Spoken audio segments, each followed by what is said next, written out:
Hello, mindful partners, and I need to thank you for sticking with me on the show and particularly this conversation. Many thought that it was going to be some sort of a sub story, but of course, for those who have listened, is anything but is more redemption than anything. And I'm absolutely grateful also for the feedback I have gotten with all of the conversations that we've had this year. So let's get to the part B, the second part of my conversation with my brother Bisolu.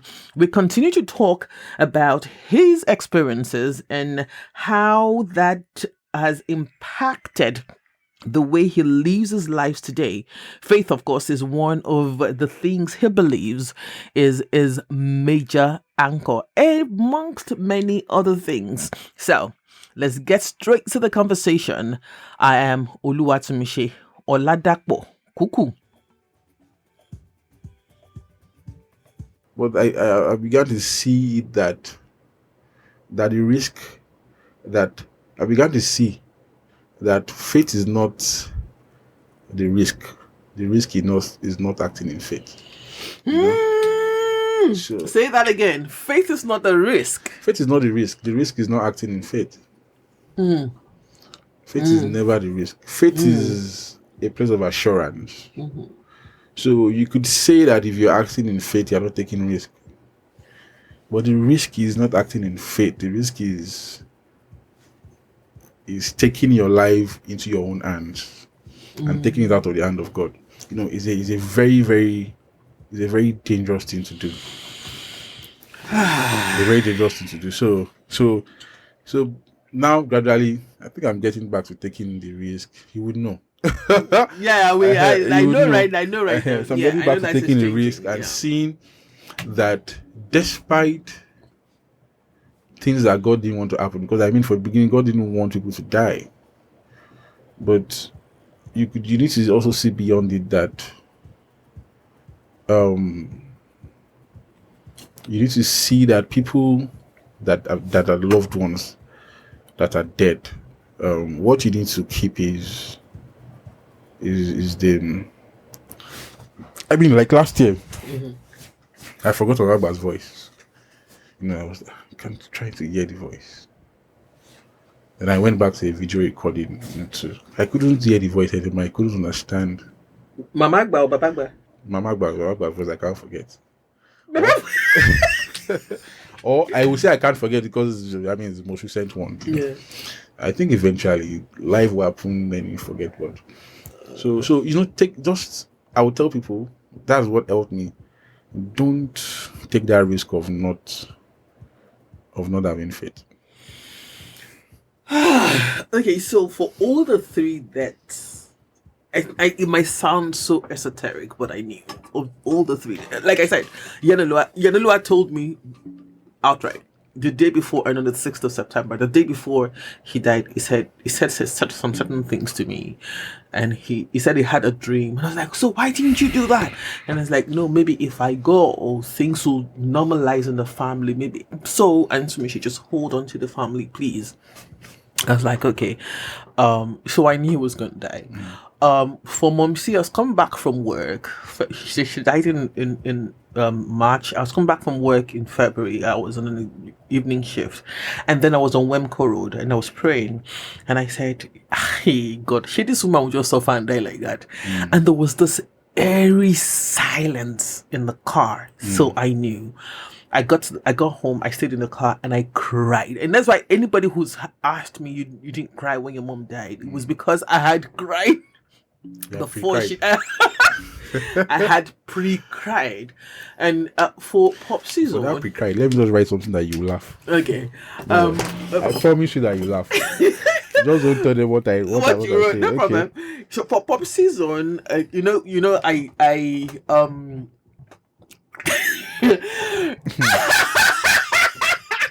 See,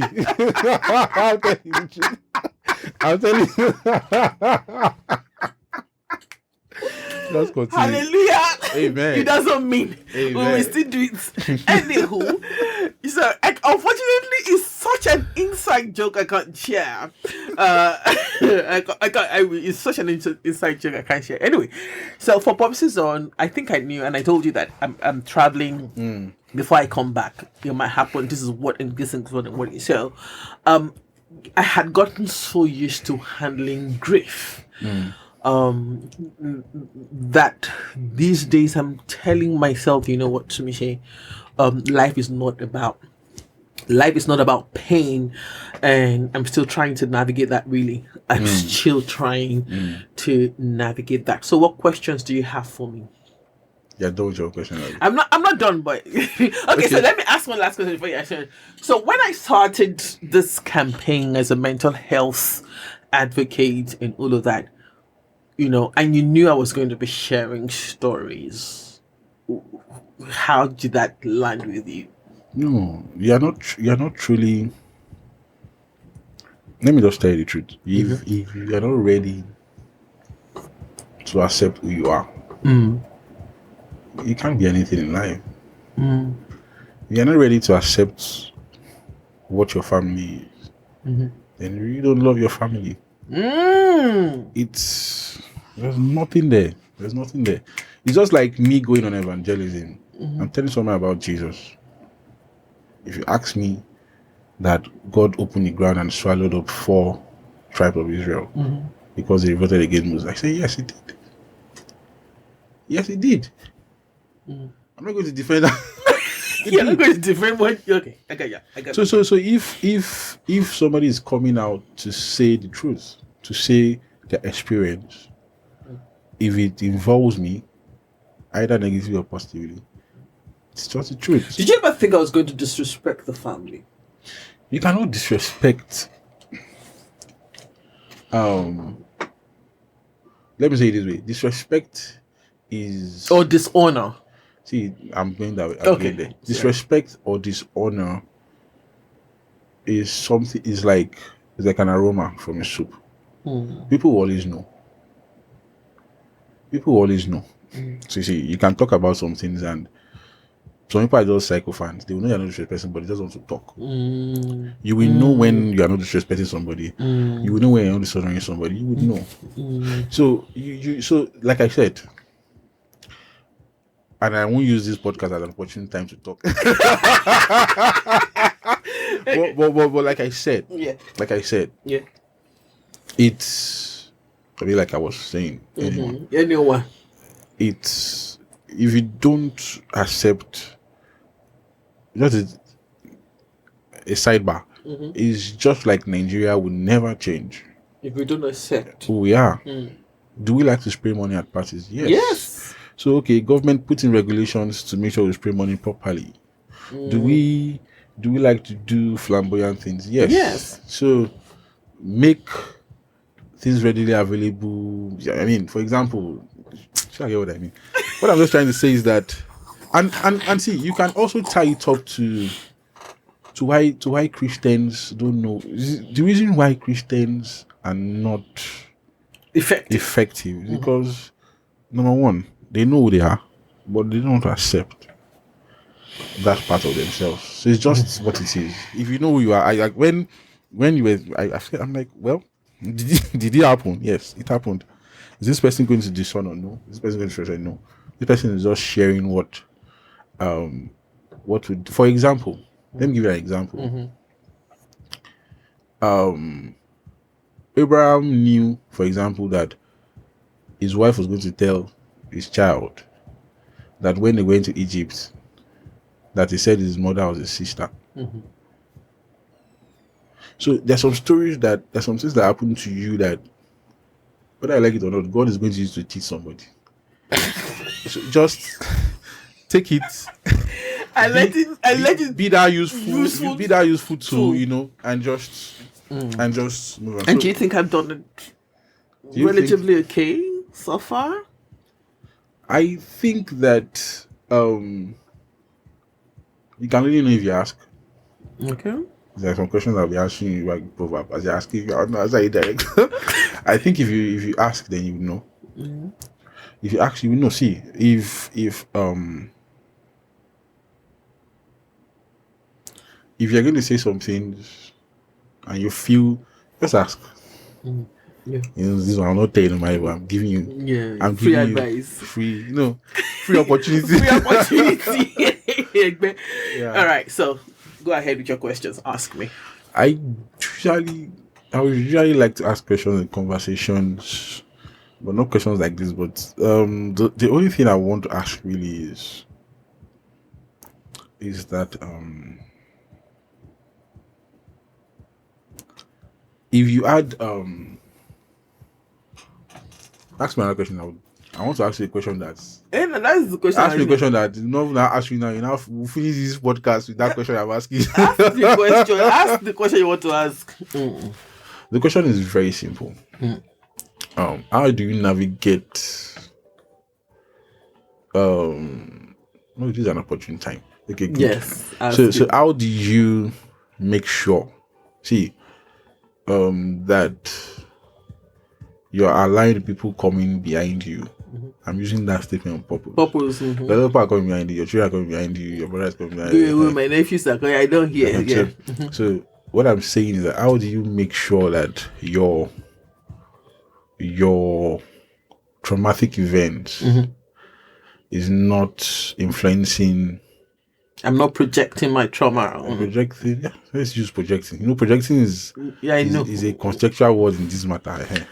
Let's state it. So how do you make sure that is not affecting the advice you give them? It's not affecting how you guide them. So to navigate. Yeah, that question is very easy for me to answer. Right? And that's why I gave you this question. Because I don't know.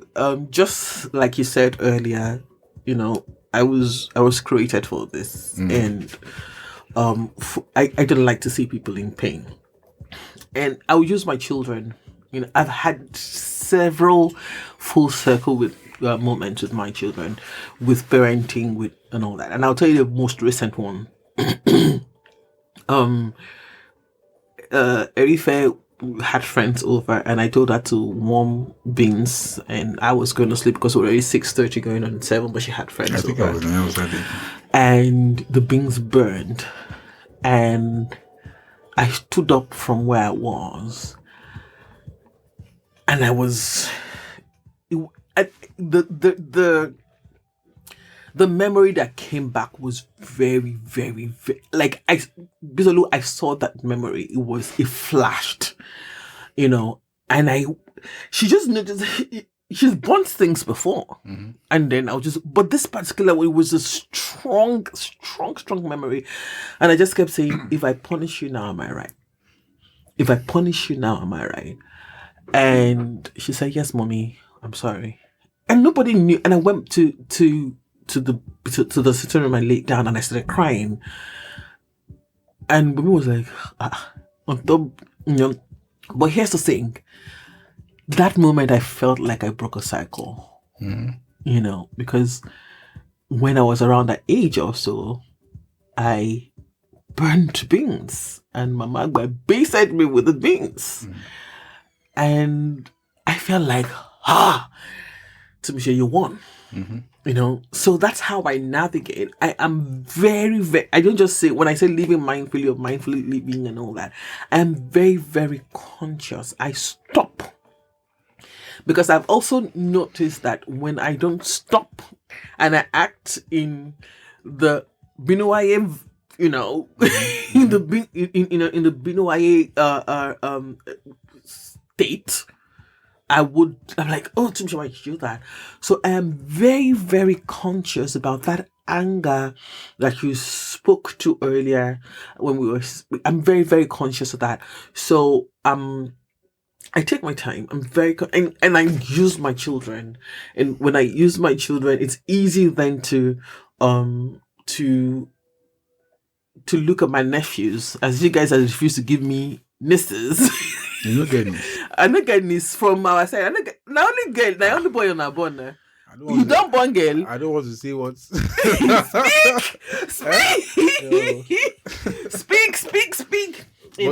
it makes me look at my nephews, my sisters-in-law. To be fair, my sisters-in-law, my nephews, and I'm like, okay, you know what? I don't know what their stories, especially my sisters-in-law. I don't know what their stories are, so I have to give grace. Do you understand? I have to give grace. And for my nephews, I know the story, and it has to stop here.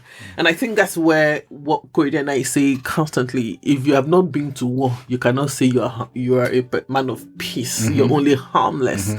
And these stories that have birthed us, were meant to have broken us, but yeah. And for, by the way, Erife makes fantastic egusi and and spaghetti. And spaghetti, yeah. Okay. Yeah. And that is the exception.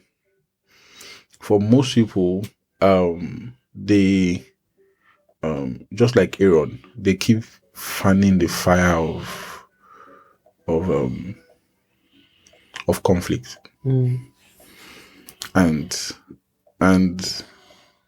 to stop it, it has to be very deliberate.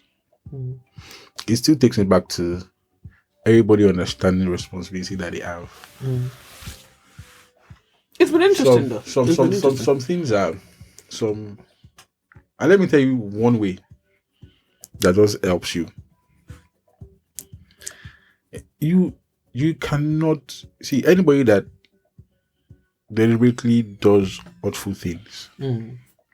If you do hurtful things deliberately, it's your problem, it's not my problem. Oh, definitely.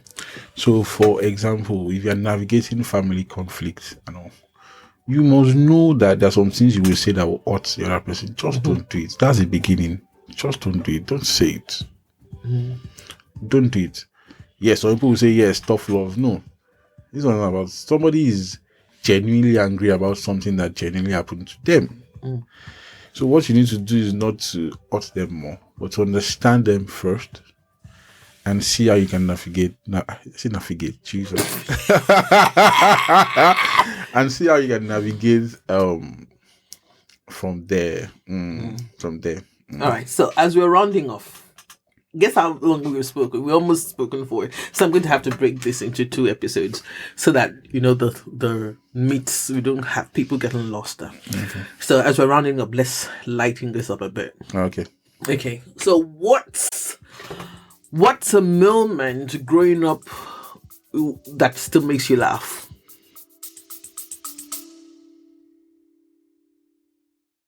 Hey there. Are you ready to start living mindfully and gain clarity in your life? I welcome you to Black Images. This is a lifestyle spa that works to cater to every facet of your daily living, aligning this to the purpose of nurturing health, harmony, and spiritual growth with experiential education in holistic living. How to be part of this community? Very simple. You can start with listening to Mindfully with Tumisheta podcast. Check out Living Mindfully, A Journey to Being, a book that would help you to live mindfully and support your meditation practice. And join our Journey to Clarity package and work with our coach to identify thought patterns that sidetrack you and create solid action plans to empower you to get back on track. At Black Images, we're passionate about mental health awareness and supporting your journey to clarity and self-discovery. Join our community today and start living mindfully.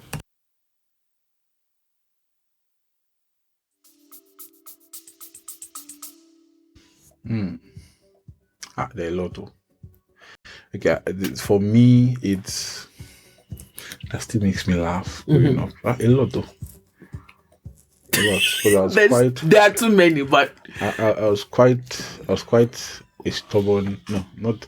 I was an angry child. Very angry child. So oh, you were a very angry child. I can remember. She should open your mouth. No, let me give you. I can remember there's someone I was dating once that came to the house. You were dating? Don't worry now. Hey, Jehovah. So met my mother and stuff. and the person felt I was angry. So when they were talking, it's like he's angry.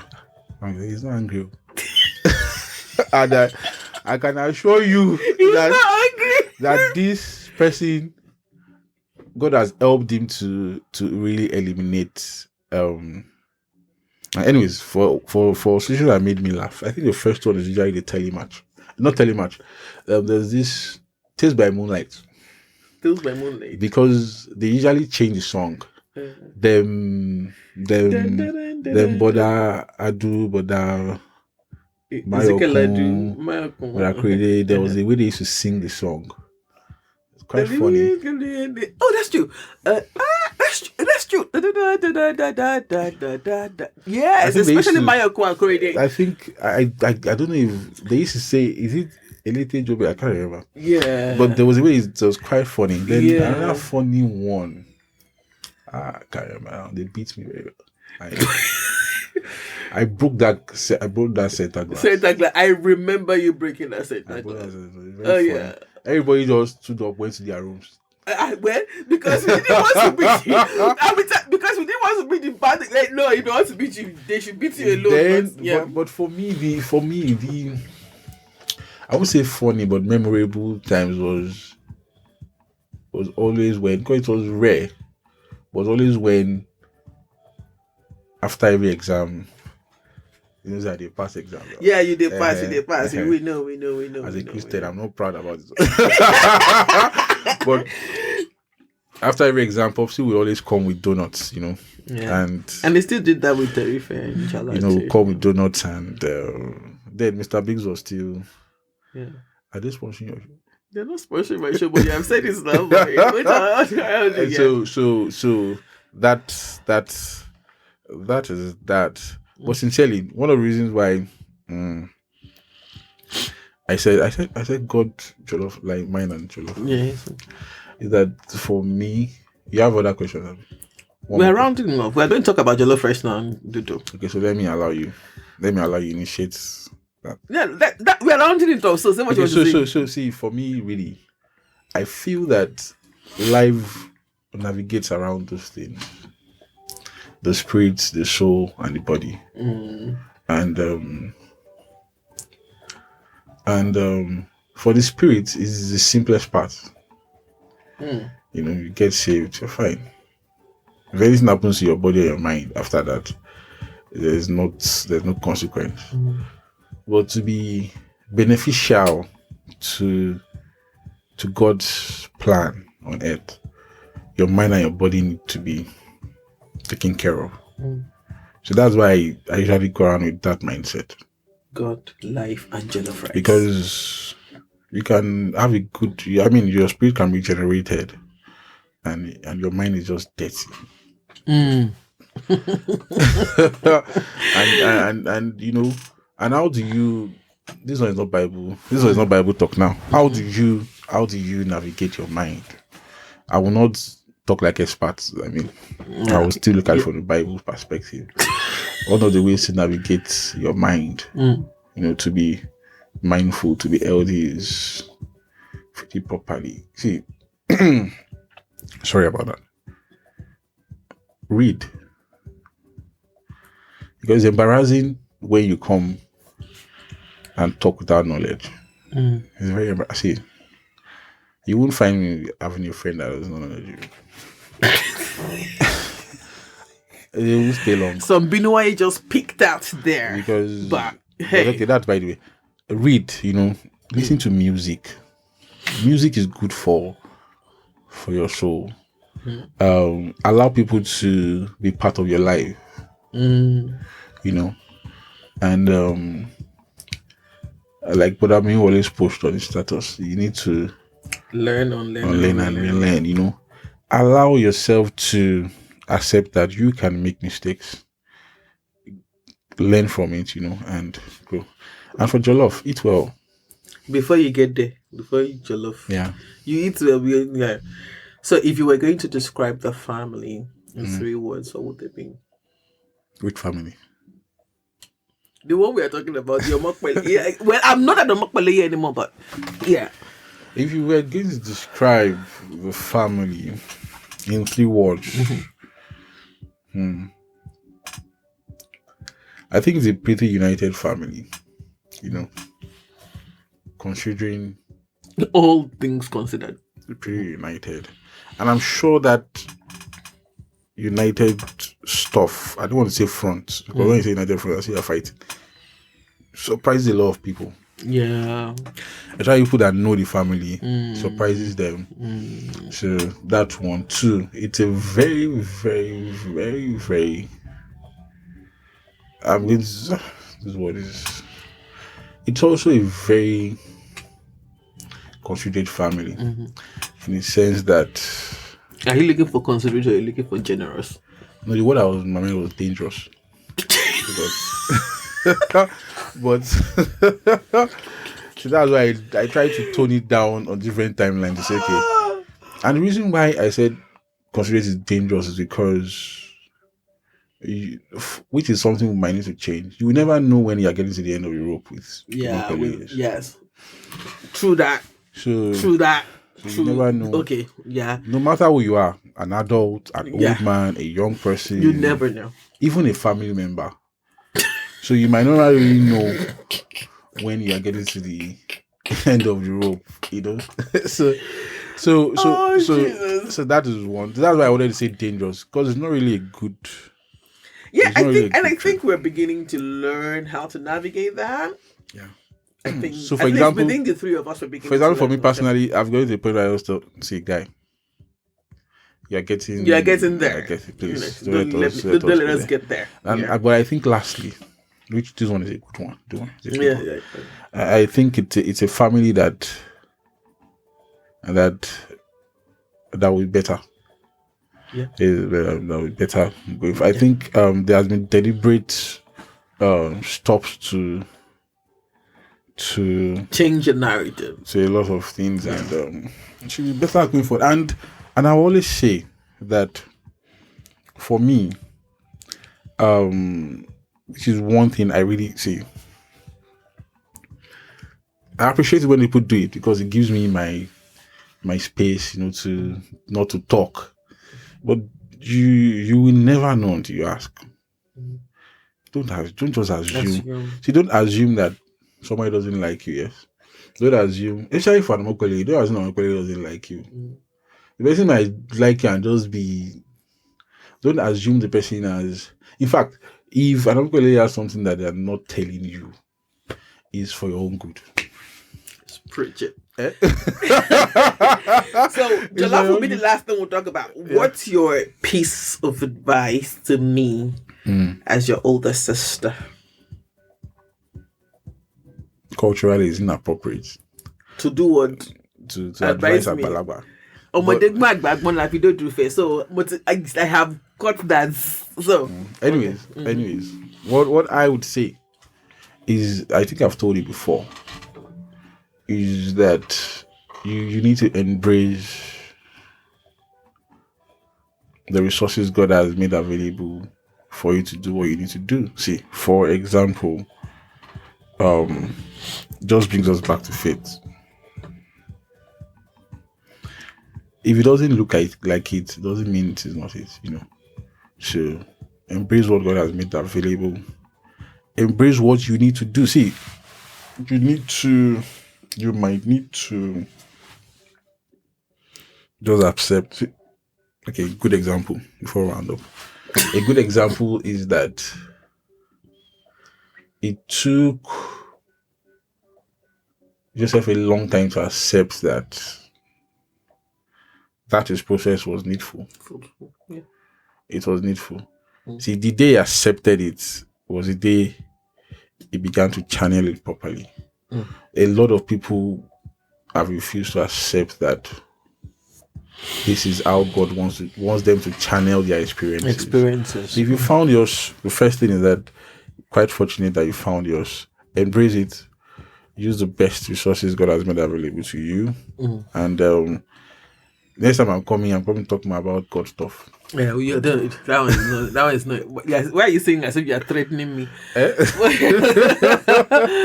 All right, so Jollof. Where did it? Unfortunately, your wife can't cook jollof. She can cook jollof now. She can cook jollof very well.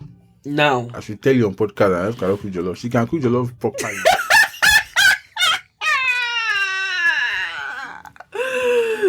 okay. No. So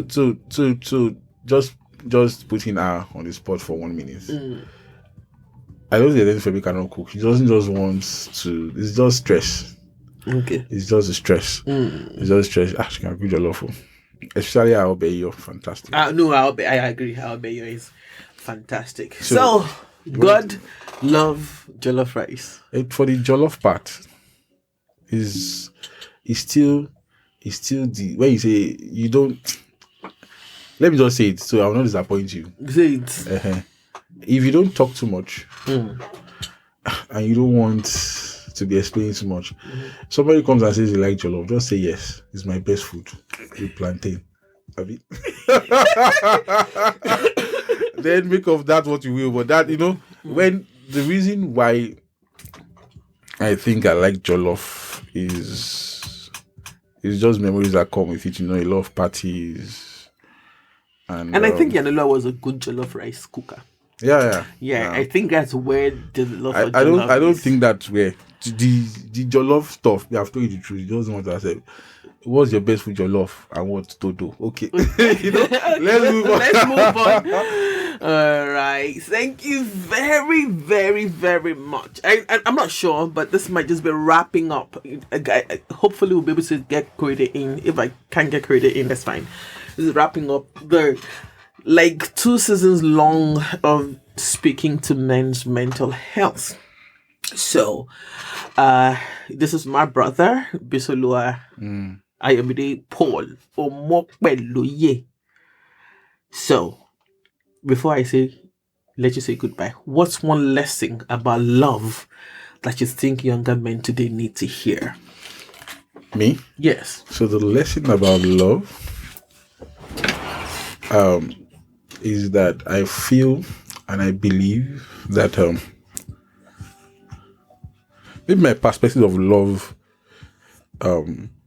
might still have to come from the scriptures, because when Jesus came and said that this new commandment is given us, said that we should love our God, and likewise we should love our neighbors as ourselves. Okay. For love, for I just preach. but for love, for younger men, they should know that love, they deserve to be loved. And I've seen that, because I'm a younger person. I think I'm the youngest person that ever comes to this podcast so far. Yes. No, you're not. I've had a 20-year-old come. Oh wow. Yes. I didn't listen to that. Anyways, for this generation, I mean, if you drag me on Twitter, I would know what answer. It's when two people are fighting that dragging you. For this generation, I think love has become so transactional. Extremely so. And young men now feel that they need to be this and that to be loved. I would advise you to is first one. You see anybody that understands love as transactional and they're not about to change, just run away. The other part is that I'm talking like a young person now, not trying to talk like a pastor. The other part is that you deserve to be loved. You can also love, and I think love is unconditional. When you find out unconditional love in somebody, then just stay there. It will be difficult to round up this matter of love to the young generation, but this generation is a bit transactional. It's unfair. See, I will see there's some guys at my office, they're not married, and the guy is so performative.